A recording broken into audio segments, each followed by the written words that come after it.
গত বছর জুলাই মাসে রংপুরে গণঅভ্যুত্থানের সময় নিহত আবু সাঈদ হত্যা মামলার তদন্ত শেষ হয়েছে।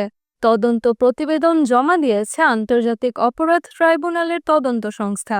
24 জুন এই তদন্ত প্রতিবেদন আন্তর্জাতিক অপরাধ ট্রাইব্যুনাল 2 এর প্রসিকিউশন শাখায় জমা দেওয়া হয়।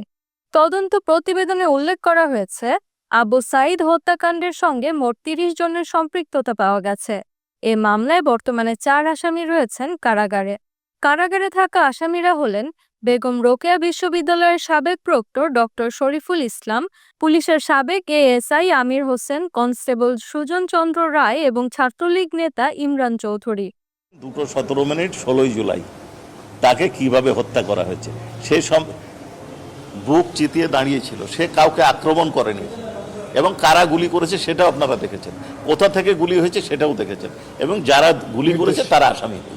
কে গুলি করেছে সেটাও কি আইডেন্টিফাই করেছে এবং আপনাদেরকে পূর্বে বলা হয়েছে কে তাকে গুলি করেছে, 2 জন তাকে গুলি করেছে সরাসরি। এই মামলার পরবর্তী শুনানিতে কী সিদ্ধান্ত আসে সেদিকে নজর রাখছে দেশবাসী।